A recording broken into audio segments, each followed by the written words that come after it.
International ABSA Convention, as such participation contributes to economic growth and strengthens international partnerships.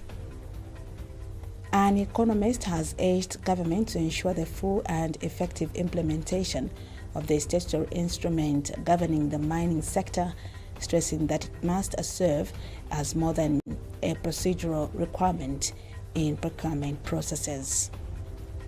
Zambia's under-17 national football team is gearing up for a high-stakes encounter against Brazil in the ongoing FIFA Under-17 World Cup 2025.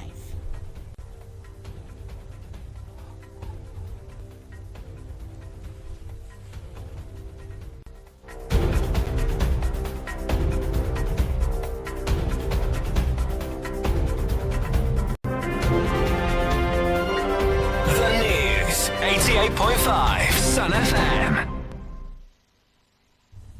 Government has confirmed that immediate measures have been taken to secure the national grain reserves following a storm incident that affected the Mutamba Satellite Maize Depot in Mpika. The incident happened on 7th November 2025 when a heavy wind storm partially blew off the protective tarpaulin covering one of the maize stacks, resulting in about 700 bags of maize being exposed to rain. Mochinga Province Principal Public Relations Officer Ruth Mumba confirmed the development to Sun FM TV News, saying swift action was taken to mitigate the impact. The affected maize bags were immediately moved to the Tazara open shed in Mpika for drying, and the process has since been successfully completed. Ms. Mumba explained that after conducting a quality assessment and moisture content tests, it was established that the maize remains fit for storage and will be professionally rebagged on Monday, 10th November 2025. She said as a precautionary measure, the remaining maize stocks at the Mutamba depot are being transported to a more secure Mpika FRA depot for safekeeping. Ms. Mumba added that government deeply regrets the sucking of the maize due to this unforeseen natural event and has since directed agent reinforcement to all tarpaulin covers at the Mutamba depot. Zambia has officially joined the International ABSA Convention by depositing its instrument of accession to the World Customs Organization WCO in Brussels, Belgium. The ABSA, commonly known as the Passport for Goods, is a key international customs document that permits the temporary importation of goods without paying duties or taxes for up to 1 year. This move allows Zambian enterprises to export items such as commercial samples and professional equipment to global trade fairs and exhibitions without incurring customs charges, thereby simplifying cross-border trade procedures. During the ceremony at WCO headquarters, Zambia's ambassador to the Kingdom of Belgium, ambassador-designate to the Netherlands and Luxembourg, and permanent representative to the European Union, Mary Chira, officially handed over the instrument of accession to WCO Secretary General Ian Saunders. This step highlights the new Dawn government's dedication to broadening Zambia's trade prospects, improving trade facilitation, and boosting the global presence of Zambian products. But upon depositing of an instrument and its acceptance, you become a contracting party in the sense that you can now implement and get the benefits of what has been embedded in that particular convention. This is a huge milestone and a very significant achievement for Zambia, as Zambia formally becomes a member of the global ATA CANET system, and it eases international trade and facilitates the temporal admission of goods without duties or taxes, like I earlier mentioned. So the accession reflects Zambia's strong commitment to enhancing trade facilitation, promoting investment, and aligning its customs procedures with international best practice. And WCO Secretary General Ian Saunders commended Zambia for becoming the 65th country to join the Customs Convention, noting that such participation contributes to economic growth and strengthens international partnerships. Very critical because greater efficiency in transit traffic is a vehicle toward trade becoming a stronger engine for development for the country. So I appreciate the foresight and the strategy that's implicit in today's event. Wishing your Revenue Authority all the best in implementation and bringing the ecosystem in place so that this works as it's intended. And our doors remain open to providing support and guidance where we can, so that this makes the difference that your government intends. An economist has urged the government to ensure the full and effective implementation of the statutory instrument ABSA governing the mining sector, stressing that it must serve as more than a procedural requirement in procurement processes. In an interview with the Sun FM TV News, Manasseh Siwila emphasized the need for robust enforcement of the law to guarantee tangible benefits for local mining suppliers, thereby fostering job creation and a broader economic empowerment. He expressed concern that despite the privatization of the mining industry, Zambia has yet to realize substantial gains in terms of financial inflows, foreign exchange earnings, or efforts to stabilize the national currency. To ensure that government has to be very serious on this issue, because look, for many years now, we've always just been talking about the mining sector, making sure that we benefit as citizens, as a country economically, but all we see are just pronouncements on paper. But this is something that now has come to be a reality. That's why we are commending government that yes, better too late than never, because what we've seen right now with our mining sector for many years, especially after that liberalization of our economy, where we saw the mining sector privatized and everything, we've not benefited so much as a country. Mr. Siwila further called on the government to address the matter with agency by ensuring that local suppliers are adequately resourced to participate meaningfully in the mining supply chain. He reiterated that a well-executed SI framework has the potential to open up significant opportunities for local enterprises, reduce unemployment, and strengthen Zambia's economic resilience. See, a lot of our local mining suppliers has to benefit and have enough of the resources that should come through and help create employment. We have a lot of them, especially right here on the Copper Belt, Northwestern, and many other places where we have the mining activities happening. A lot of mining local contractors end up not being given, those contracts in terms of the labor supply, in terms of the other issues that should be upon them to supply to the mining sector itself. Or we see that foreigners come with everything. They would want to buy everything from South Africa, from outside Zambia. But even when we have the labor that can be supplied locally by our local suppliers, we end up getting it from outside.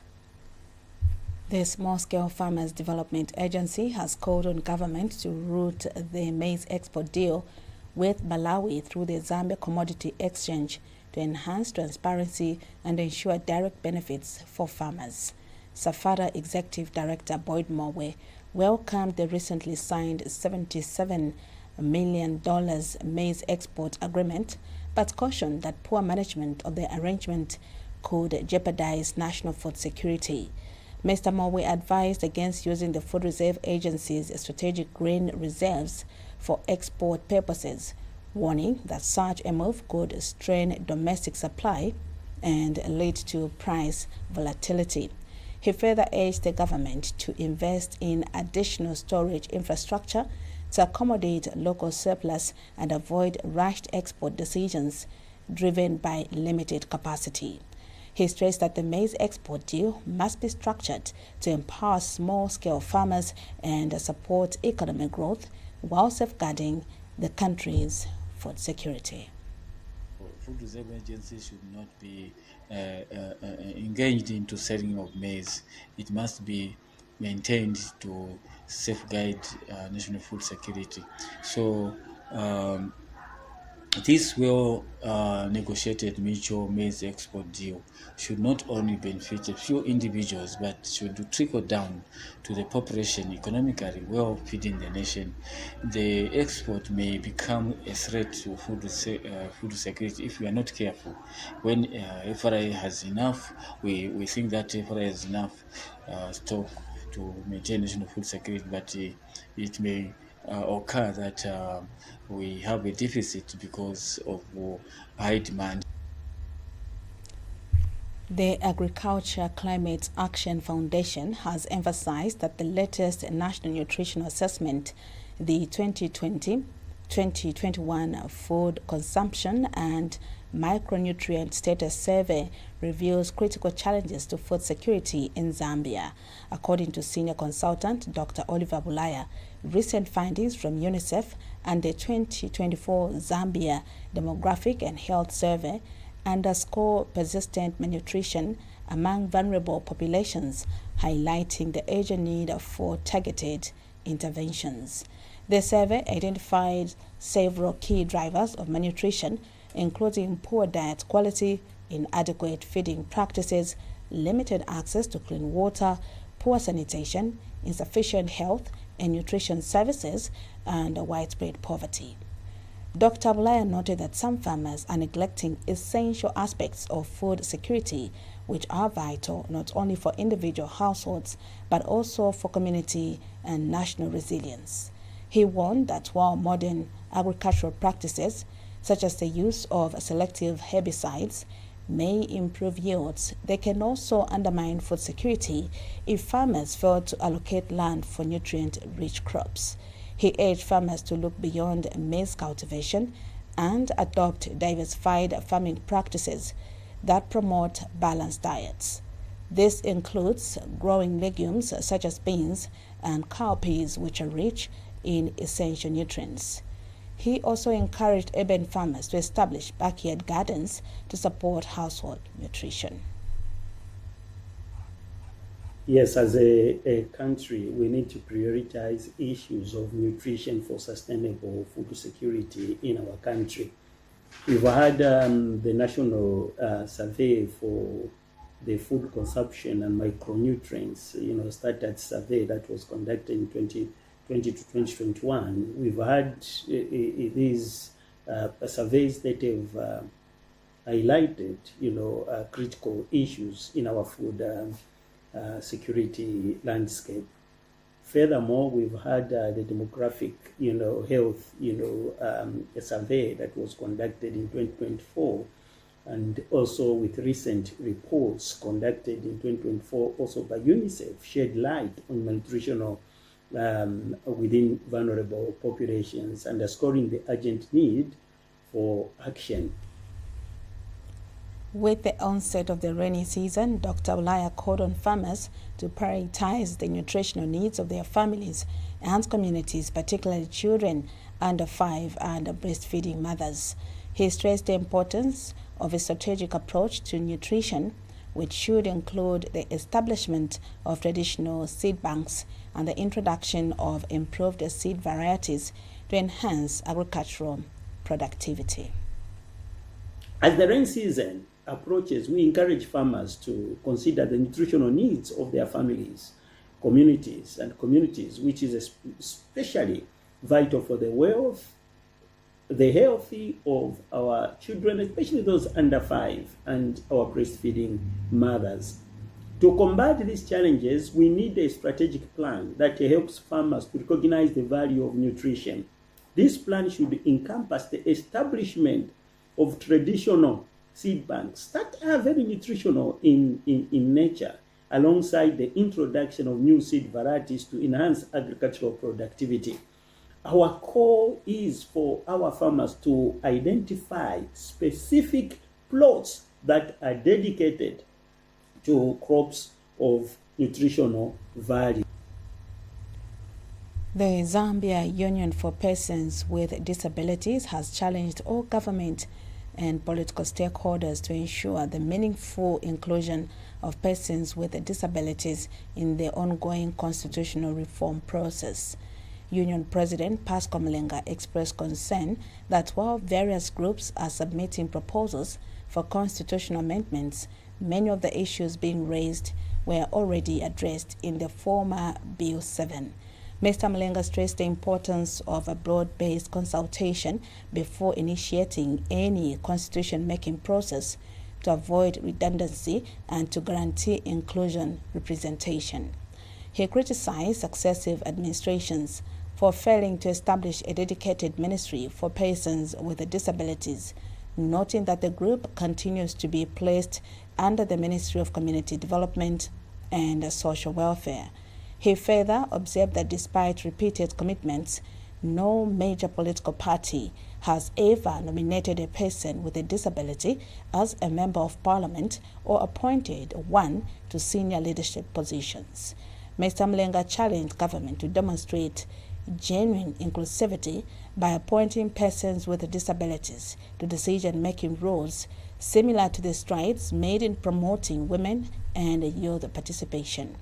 He also cautioned leaders against exploiting persons with disabilities, emphasizing that many are well-educated and capable of making meaningful contributions to national development. This committee, which has been picked by the president, we don't have a person living with disability or 2 or 3 who are being represented to move around the country. That's the first thing. This shows that the government has no passion for us person living with disability. And it's just on paper which they're trying to put things that they love disabled people. So certain things which when you are in government, don't think that you are there forever. Disabled people don't take advantage of us just because we're disabled, then we have to support. Some of us were educated and exposed. We are not poor. Students sponsored through the Constituency Development Fund CDF at Northern Technical College NOTEC in Ndola have expressed gratitude to government for enabling them to pursue tertiary education. Speaking to Sun FM TV News, the students shared that coming from less privileged backgrounds had previously made it impossible to access higher education, but the CDF initiative has changed that reality. They noted that many young people complete secondary school but are unable to continue to tertiary institutions due to financial constraints faced by their families. Indeed, as it has been said by many, CDF has come as a game changer. Some youths that have benefited from the CDF studying in various fields at NOTEC are grateful to government for the opportunity of accessing tertiary education. They said coming from less privileged families could not allow them be self-sponsored. Men in the family. So CDF has really impacted my life because it has helped me to actually have an opportunity to be at Northern Technical College. Without CDF, I wouldn't be here. I will appreciate the president because CDF has provided educational initiatives such as building schools, also providing scholarships. Yeah, so I will appreciate the government of the day by bringing CDF in place. Because where I come from, my parents doesn't work, so I've benefited a lot. I don't have to pay for accommodation as well as the meal allowance. And NOTEC Principal Martin Kasonso said the college has received more CDF-sponsored students than others. A number of students had challenges even in reporting because they didn't have, maybe they would have the tuition fee, but they would not have money to sustain themselves within the institution. But what the CDF bursary has done is that it does not only look at the support. He said the college is housing over 3,000 students under CDF. Of the academic welfare of a student, but it also looks at the social aspect of the student as well by providing accommodation for the students, paying for that fee, and also feeding the students. So students are actually getting a stipend every month so that they could sustain themselves, be able to buy food and be able to have a decent living. Reporting for Sun FM TV News, I'm Gertrude Mwansa in Ndola. We now take a break. When we come back, sports news, stay tuned. Win nama muli 1 million na ABSA. Play your cards right, Muntu Andy, and you could win big. Simply tap or swipe any of your ABSA cards 5 times in a month, and you could be one of 10 lucky winners to take home a cheap 10-pin in monthly prizes or walk away with a grand prize of 250,000 kwacha. Chaliroku, and you cannot afford to not get lucky. Use your ABSA card to enter the draw. Terms and conditions apply. Your story matters. ABSA. Zambia's under-17 national football team is gearing up for a high-stakes encounter against Brazil in the ongoing FIFA Under-17 World Cup 2025. The match, scheduled for Monday, 10th November at 16:45 Central African Time, will take place at the prestigious Aspire Zone in Qatar, marking a pivotal moment for the young Chipolopolo squad on the global stage. The fixture pits Zambia's rising stars against one of the tournament's most decorated sides, Brazil, in what promises to be a thrilling contest of skill, speed, and tactical discipline. With national pride and progression on the line, the Zambian team is expected to showcase the talent and resilience that earned them a spot in this elite competition. The match is part of the Junior Chipolopolo's group stage campaign, and a strong performance could significantly boost their chances of advancing to the knockout rounds. The team has drawn attention for its dynamic play and youthful energy, with several players tipped as future prospects for the senior national team. Football fans across Zambia and beyond are eagerly anticipating the clash, which not only highlights the country's growing presence in youth football, but also serves as a platform for international exposure and development. Now, as we go the headlines once again. Government has confirmed that immediate measures have been taken to secure the national grain reserves following a storm incident that affected the Mutamba satellite maize depot in Mpika. World Customs Organization Secretary General Ian Sanders has commended Zambia for becoming the 65th country to join the International ATA Carnet Convention, as such participation contributes to economic growth and strengthens international partnerships. An economist has urged the government to ensure the full and effective implementation of the statutory instrument SI governing the mining sector, stressing that it must serve as more than a procedural requirement in procurement processes. And in sports news, Zambia's under-17 national football team is gearing up for a high-stakes encounter against Brazil in the ongoing FIFA Under-17 World Cup 2025. Thank you so much for listening and watching. My name is Imelda Chkwati. Stay tuned.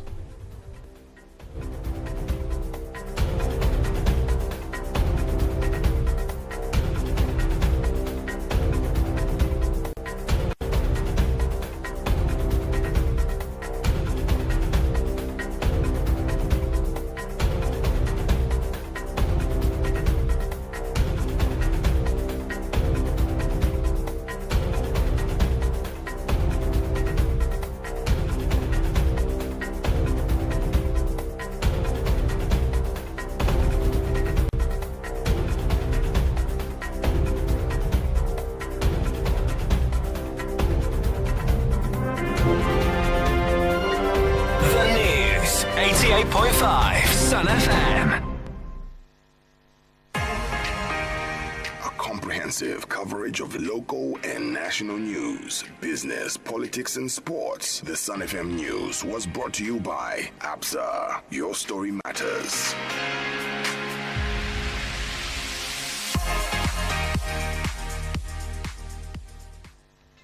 Sometimes life happens, and we all need that extra something to sort things out. Stay ahead, even before payday, with the ABSA Salary Advance.